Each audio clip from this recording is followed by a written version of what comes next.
आज इतिहास में बहुत फेरबदल हो रहा है। आज इतिहास में बहुत फेरबदल हो रहा है। आज राजनीति में भी महान योद्धाओं का बलिदान व्यर्थ दिखाई दे रहा है।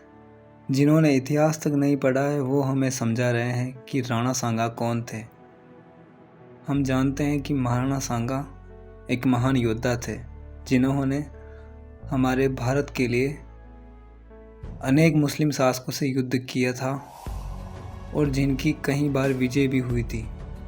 राणा सांगा एक महान शासक थे।